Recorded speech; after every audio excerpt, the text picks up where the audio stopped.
Coming up on Torrance Today, from downed trees to pesky potholes, see what the latest wet weather left in its wake. Councilwoman Sharon Kalani was on hand last night to inspire our youth and speak about civic engagement. Plus, there's going to be beautiful music in the air tonight. We have details on a pop-up concert taking place in just a couple of hours. All this and more coming up right now on Torrance Today.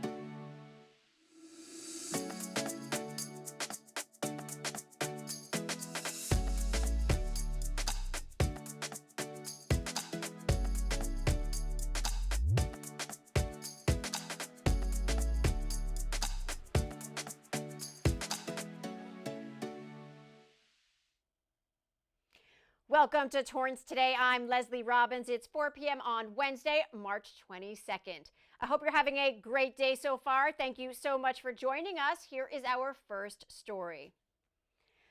Many of us likely woke up to the sound of pitter-patter once again as SoCal showers started to pick back up across our region. Yes, the rain started overnight and went into the morning, and there are steel gray clouds overhead. With that, the National Weather Service issued a flood watch for our area until early tomorrow, March 23rd. Over the past 24 hours, the wet weather has caused havoc on our streets, from potholes to more trees falling down, like this one, which was knocked over on the 4200 block of Paseo de las Tortugas this morning. This was all that was left of the damage after crews removed part of the tree and cleaned up the debris surrounding it. As for any potential flooding, the city's Public Works Department wants to remind you that it has free sandbags for residents. Each household can get up to 25 as long as available. Sandbags can be found at the Torrance City Yard, located at 20500 Madrona Avenue.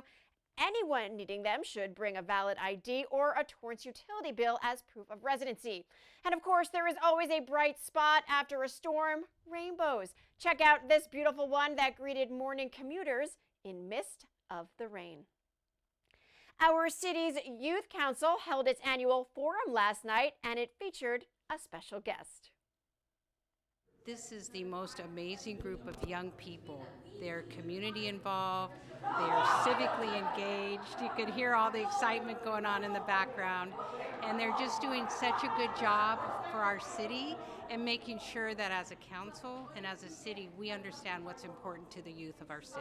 It's so important to see our youth engaged in our city because they really are our future, and we need to listen to them and to understand what's important to them so that we make the right decisions as a city. We need to never stop learning, but we never need to stop teaching. It is a safe place for a lot of us to express our opinion. It's also introductory to the Torrance Youth Council, which is a body that advises the City Council on matters pertaining to the youth. To me, it's really important that civic engagement is happening within our community, and the Youth Forum is just one of the ways to push that out. High school students gathered inside the Attic Teen Center to be a voice for each other. They broke out into sessions to talk about various topics that are important in our city.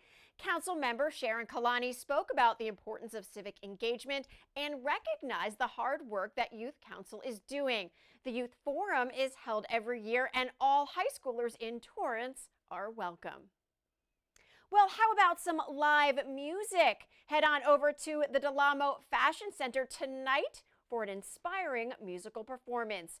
A group of young violinists called Vivace, a children's violin performing group from Salt Lake City, Utah, who are traveling the world performing on stages from the United States to different parts of Asia, will perform at a pop-up concert just outside Nordstrom before hopping on a plane to Thailand.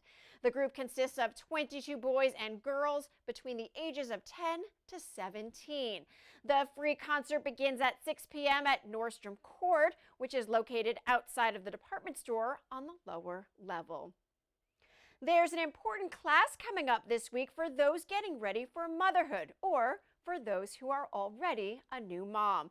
The Torrance South Bay YMCA will host a prenatal and postpartum workshop to teach how exercise can help women as they welcome their babies into the world. Participants can also learn new exercises that are safe during each trimester and during the early postpartum days. The workshop takes place at the Torrance South Bay YMCA this Friday, March 24th, starting at 9 a.m. The nonprofit is located at 2900 Sepulveda Boulevard. To sign up, go to ymcala.org/TSB. Easter is just over 2 weeks away, and the ecstatic fun will soon be underway. Next weekend, residents can head on over to the Victor E. Benstead Plunge for the H2O Egg Extravaganza. It takes place on Saturday, April 1st, starting at 11 a.m. Participants can bring a basket to hunt for eggs and take a photo with a bunny. The free event is for children up to 12 years old. Advanced registration is required. For more information, call 310-618-2930. The first night of Passover is also 2 weeks away, and our city's Reformed Temple has an important event coming up.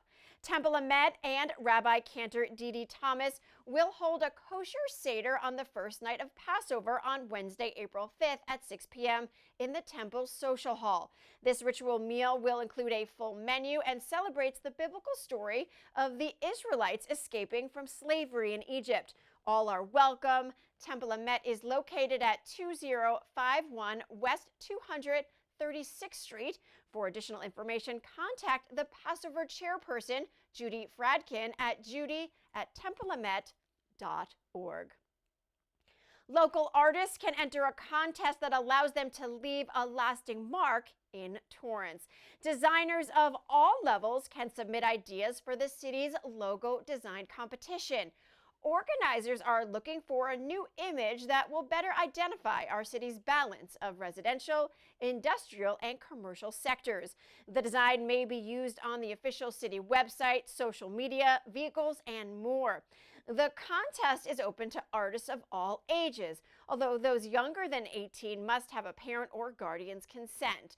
Applicants must be a Torrance resident, student, or employee. The contest runs through 11:59 p.m. next Friday, March 31st. For more information, visit torranceca.gov/logo contest. It's that time once again to go out to eat for a good cause. Join the Torrance Rose Float Association's Restaurant for Roses for its latest fundraiser at Raising Cane's, a fast food chain known for its fried chicken fingers, crinkle-cut fries, and Texas toast. And this time, no need to show the flyer. Simply mention the fundraiser at the register, and the restaurant will donate 15% of the sales to the Torrance Rose Float Association. Raising Cane's is located at 23000 Hawthorne Boulevard. Well, still ahead, it's Work Hard Wednesday, and we're introducing you to a global company based right here whose products work hard for you in all areas of life, even when life gets tough. When we come back in 60 seconds. When I was 10, my mom got deported. We had a difficult time, and I feel that's why I didn't get to finish school. Jessica has been through a lot in her life from early childhood. My husband is really supportive in a way that he pushed me to go back to school. She came in looking to complete her diploma. She had a family she had to take care of. Anytime she needed help, we provided her help. She realized that we were here for her. She wants to have a career so her kids can look up to her. My graduation, it was something I will never forget. I couldn't explain the emotion I was feeling because people like you and me sometimes may have doubts in ourselves, but I feel that everything's possible. Jessica's future is brighter than ever. Find free adult education classes near you at finishyourdiploma.org.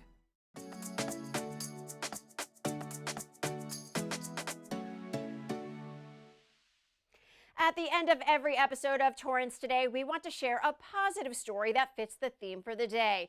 On this Work Hard Wednesday, I want to introduce you to a company that creates hardworking cases that has become a leader in its industry over the decades. The company was started by an entrepreneur in 1976, a guy named Dave Parker. Dave just passed away. He ran this company for many decades and built it from his garage to what is almost a $500 million company. And quite the American success story. You know, he was a scuba enthusiast, and so he just designed some products that he wished he'd had when he was scuba diving. So from that humble beginning came Pelican Products. And we now have about 1,600 employees. We're all over the world. Our headquarters is still here in Torrance. We employ about 600 people here in Torrance. We run a factory right out back from where I'm sitting that runs 3 shifts a day.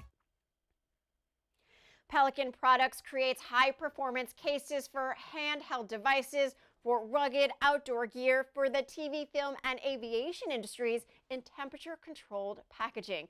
During the peak of the COVID-19 pandemic, the company pivoted to help protect vaccines and ventilators. You can watch more from that chapter on the next episode of Common Sense, which airs tonight at 8:30 p.m. right here on Torrance City Cable. Well, that is our show for today. Let us know if you have a positive story to tell by emailing us at torrancetoday@torranceca.gov. Thank you so much for joining us. We'll see you back here tomorrow with more news from and for our Torrance community. Have a great day.